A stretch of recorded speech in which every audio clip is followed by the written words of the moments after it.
everybody, and welcome to The Better Life with Dr. Pinkston. I'm Dr. Marianne Pinkston, and going to bring you a topic today that I have really wanted to do for a long time, and I don't think I really knew that I wanted to do it.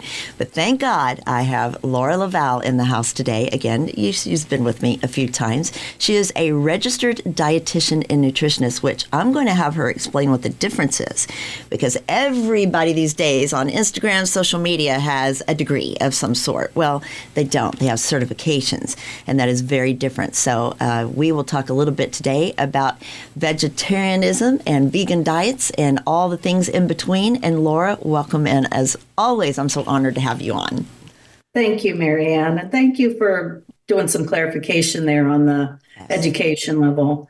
Yes. I think registered dietitian nutritionists used to get a bad name because they were viewed as just these women and, very few men back in the day in the kitchen at a hospital and weren't really up to date on sort of like cutting edge nutrition things. But registered dietitian nutritionists have 6 years education. It's a master's degree, kind of a minimum level now. And it's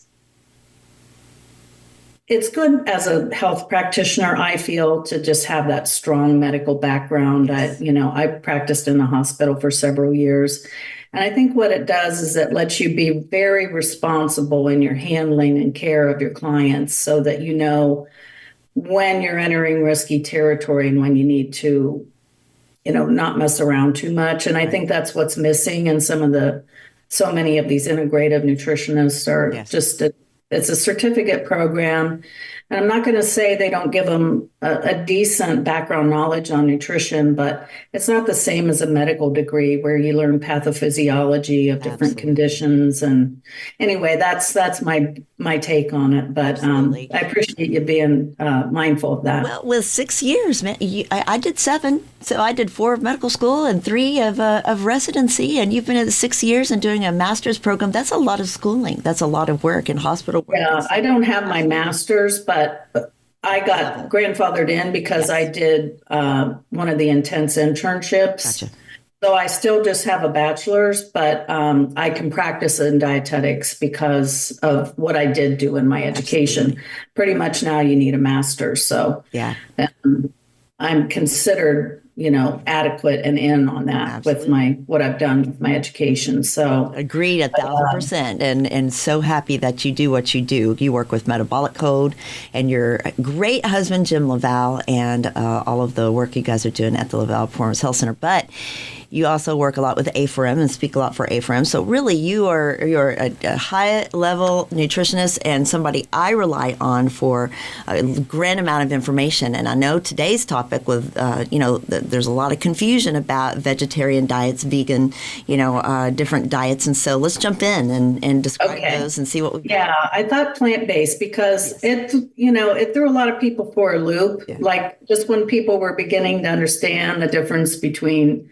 different vegan, different types of vegetarian, vegan being the strictest, they don't even want to drop a fish oil in their milk that they put in for vitamin D or, they won't do that. Right.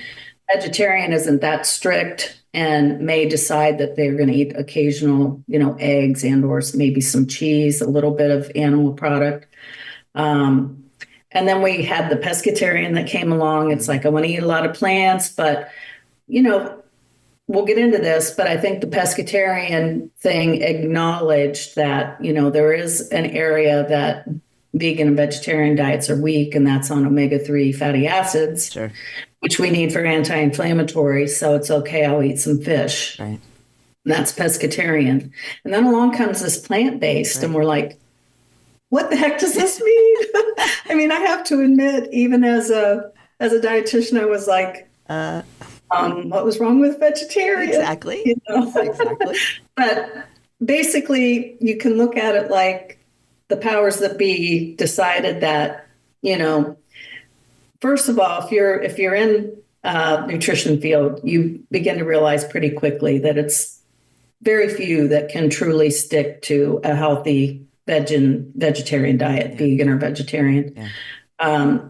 And so it's like, okay, well, what happens if you eat a little bit of animal protein every now and then?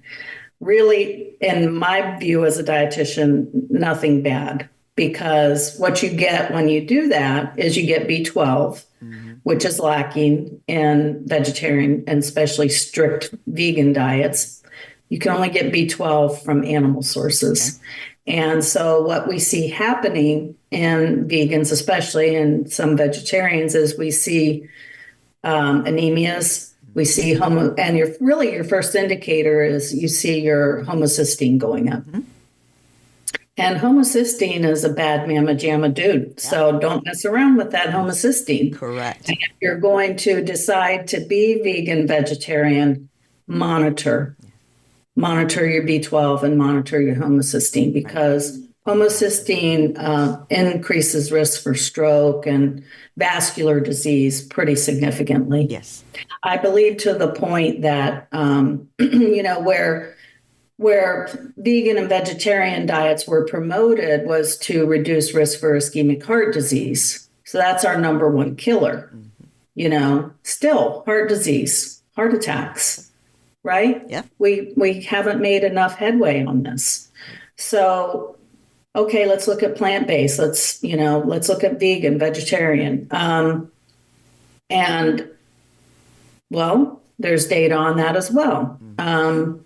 If you're not really careful with your intake on a plant-based diet, if you do too many high glycemic foods, I'm getting a little bit ahead of myself, you actually raise your risk for ischemic heart disease. Right. So backing up a little bit, let's go to plant-based. It was a loosening of the rules to say, eat a lot of plant foods, but if you have some animal proteins mixed in that mix, it seems to still be pretty healthy. And it's much healthier than, not eating plant foods. So, because they're just so nutrient dense, you get, so many important vitamins and minerals and the category of nutrients called phytonutrients, which are chemical compounds like sulforaphanes that are anti-cancer, that help our body with hormone balance, Yes. So, and there's just, I don't know how many phytonutrients that have been identified now. There are key ones that have been really well studied, but, you just don't get the antioxidants and some of these important nutrients like you do from plant foods. But so our topic was, what is vegan, vegetarian versus plant-based, and what are the pros and cons of deciding to be somewhere in this, scale of how much, animal protein you'll include in your diet. Okay. So that's what I wanted to review, because I think there's a good bit of misinformation or misunderstandings out there. Absolutely. So, if you want, we can now I can kind of launch, and I've got my notes, so I want to make sure I stay on point. Absolutely. Please if jump you in. Look at pros and cons. So, and there's also a difference between plant-based is occasional animal foods. It would be primarily plant-based, but some occasional animal proteins.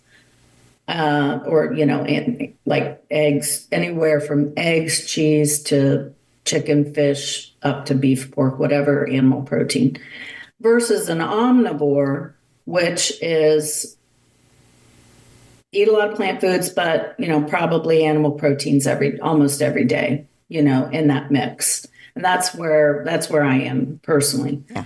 And when you look at the spectrum of, even from a digestion standpoint, when you look at digestion, the animal, the human digestive system is omnivore. It's made to be able to handle animal proteins quite nicely, the high acidity in the stomach. You look at other species, like cats are almost all animal protein, hardly any plant. You look at, gorillas, they're mainly plants, believe it or not. How do they get that big and strong on plants? Right. They have a different digestive system that gets every ounce of everything out of those plants. We don't have that. Interesting. So here's something interesting on that topic. What animal do you think humans are most similar to digestively? Wow. Oh, I don't know. Not sure. Believe it or not, dogs. Dogs. Wow. Man's best friend. Man's best We friend. have a lot in common. Wow. Yeah. So they, dogs will munch on grass and, when they're out in the wild, they'll eat grains, if they find them. So they do animals and plants. Absolutely. Wow. So, and if you look at humans and indigenous cultures, we have everything from almost all plants all the way to almost all animals. So our digestive system can adapt. So, but what do we find with humans? So, and I'm going on what's in the literature, and I'm going on what I actually see a lot of. And that's why I emphasize that homocysteine, because when we have people that come in that are plant-based or vegetarian, we invariably find some elevation to anywhere from starting to go high to all the way elevated and at a risky level. So that's the number one thing to monitor. And that's a big con for vegan and vegetarian diets. If it's a lacto-ovo vegetarian, they're less at risk for that because they're getting the B12 and eggs and other cheeses and things like that. So that's where one of the areas where the risk should be reduced for somebody doing plant-based, which is occasional animal protein. So just getting that in every now and then really helps with the B12 and the homocysteine issue. Good. So what's another con? Plant-based diets are very high carb. Yeah. Almost any person that I've ever done a nutrition analysis on their diet, it's a good 70% carb. Wow. Because by default, you don't have the protein in there nearly as high because it's just not very high in plant foods. Absolutely. The highest being beans. And and studies show now that you cannot derive all that protein out of the plant foods, and it has to do with that digestion issue. So we don't, how plant foods provide a lot of fiber for humans, and that's a good thing. We need that fiber. But because it is not able to be fully digested in the human digestion tract, that's why it's fiber. Right. So it actually has a health benefit, but it means that we're not breaking that cell wall all the way down. And we can't get all the nutrients that are in there. So we only get a certain percentage of the protein, and the plant foods are already lower. Right. So your protein intake tends to be, very low. And then what you do with the mix of fat and carbs is the other issue. If you're going to be plant-based, what I've seen is you're better off to try and moderate the fat a little bit. When you do high carb and high fat, that can be a little tricky for the body to handle. Right. So, and the studies kind of bear that out. But so here's the big con, though. Pretty high percentage of carb, and there are studies that have shown that this was an interesting study from Norway from, I think, back like 2011, that found when humans start eating like 65% carb and up, it starts to turn on the genes for diabetes and heart disease rapidly and significantly. So that's a big caution. And there have been other studies that have found out when you eat vegetarian, here's the bottom line. Vegetarian or vegan or even plant-based, you really have to watch your intake of refined flours and sugars. Right. If you include very much of those at all, you're going to start to raise your risk for ischemic heart disease. Right. So when you're strict on those plant-based diets, from plant-based on down, and you really watch and you eat, it's mainly eating tons of vegetables. When you eat a grain, it's got to be as minimally processed as possible. Minimize the intake of flours, even whole grain flours, because once you break those particles down that small, our digestive tract takes them in quicker, and it's a higher glycemic response, meaning your blood sugar is going to shoot up. And that's what you're trying to control. Yes. Is those really extraordinary spikes in blood sugar. Right. So you really have to watch that. But when you're very conscientious about that, you will lower your risk for ischemic heart disease, so heart attacks, okay? Yes. 25% reduced risk. And that's been pretty consistent in the studies. Yes. When you don't, when you're lazy, and it's easy to be lazy because our food supply is so many white flours everywhere still, even though there's a conscientiousness of whole grain now. Not everything that says whole grain is it's truly whole grain. Yeah, not good enough. Right. They sprinkle some whole grain in there. Right. It's a start.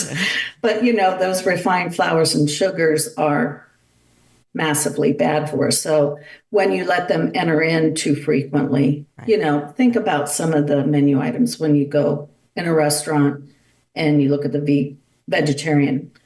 It'll be some kind of pasta with a bunch of vegetables in it, or it'll be a bread with, eggplant, tomatoes, and vegetables. Absolutely. That's extremely high carb. That's the stuff you can't do. You really have to minimize the intake of those breads and pastas. Absolutely. Much less sugar, desserts. Right.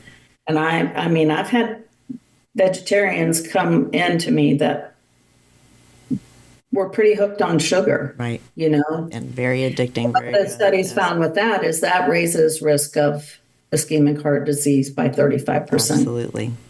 So that's a con. So you have to watch that. Absolutely. Another con is there are some nutrients you get more of on plant-based. You get a lot more vitamin C, you get a lot more fiber, vitamin E, but you don't get the omega-3 fatty acids. I've mentioned that. Right. Your protein absorption is lower. What I got to look at my notes. And actually, this is good because we're on a minute now where we're going to take over and go to the break. But I do want people to know that they can find some of our previous shows and things we've talked about on drpbetterlife.com. And so please visit that and see Laura and I talk about some other great things. We've talked about carbs and proteins and things. So add that to your repertoire and watch. So drpbetterlife.com. And if you want to check out more about the Laval Performance Health Center, go to lavalperformancehealth.com, or pdlabsrx.com, who is our grand sponsor today. You guys all know Ray Solano and PD Labs up in Austin. So, Laura, we're going to take a quick break. Sorry to interrupt. We will be right back on the other side. Hi, this is Ray Solano with your Healthy Choices Minute, sponsored by Prescription Dispensing Labs. New research has concluded that implementing dietary changes could prevent gut inflammatory processes involved in some chronic diseases. Modulation of your gut microbes through diets enriched with vegetables, legumes, grains, nuts, and a higher intake of plant over animal foods has a potential to prevent intestinal inflammatory conditions at the core of many chronic diseases. In short, the foods we eat in our dietary patterns have a major influence on our immune system that can cause many conditions we are suffering from today. Solution: try our OptiMeal shake. Our team has developed the best tasting, healthiest shake you've ever experienced to control blood sugar and to improve your gut. Start your day today with a healthy choice. Call us today at 888-909-0110 for a free sample of the OptiMeal shake. 888-909-0110. Remember, you have a choice in healthcare. Welcome back, everybody. I'm with Laura Laval today, a registered dietitian and nutritionist, and we are talking, this is a great topic, about vegan diets, plant-based, and what the confusion is. And Laura, I had to interrupt you. I'm so sorry, but please pick up where you left off. I'm so entangled in all this about the pros and cons. Yes. I was talking about some of the nutrients that you don't get as much of when you're on vegan or vegetarian. Believe it or not, protein itself. Yes. And it's because of the inability to get through those cell walls and get all the protein out. And these are studies that have confirmed this. You get a lot more amino acid into the bloodstream for absorption and use in the muscles and other tissues from animal proteins. I mean, you can't deny that anymore. There are strong studies on that. For years, looking at protein digestibility, it's called. Best absorption from what protein is the best? Whey, which is animal-based from, cow's milk. Right. Now, not everybody can tolerate whey due to food allergy and sensitivity that's just gone up. but, it is the best absorbed, still all these years running. So, where does this matter? Well, it matters with maintaining our muscle. Think of that as you age. When you don't have the muscle, Yes. what happens, Marianne? Yes. You don't age well without muscle. That's right. You're much more, and your mic might be off. Oh, There you are. Okay, I got you now. Good. But so you need that muscle to stay on your bones as long as possible as you age, because without it, we become very frail, Right. and we're very at risk for falls and all kinds of, bone breaks and injuries. Absolutely. And so that's super important for maintaining our lean mass. And that's another area that I really recommend if people are going to stay vegan and vegetarian, plant-based, eating hardly any animals or not. It's the more you go into that vegan realm, the more at risk you're going to be for. You should always get a bone mineral density scan done and monitor your lean mass, Yes. which includes all other tissue, your bones and your muscle pretty Right. much, besides fat. Right. So loss of lean body mass is a big risk. And that's primarily, people don't stop to think when we think of bones, what do people think of? Calcium, right? Yeah. Well, it's not just calcium in there. It's a matrix of calcium and a bunch of other minerals, Right. but also protein. Right. And so what they found is as people age, as we become into our senior years, seniors really need to make an effort to eat protein Absolutely. because it helps them keep that strong bone matrix. And that's solid in the literature as well. Absolutely. So that's a big risk. So you've got to monitor lean mass and you've got to monitor bone mineral density. Right. So if you're in the vegan, pretty hardly any animal proteins, you're going to be at more risk for those issues. So you really need to go get your bones scanned and see what's happening.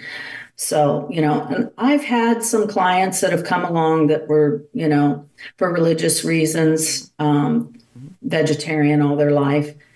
And somehow they've managed to stay fairly healthy and stay out of diabetes, although I've had a lot that, end up in that range. Yes.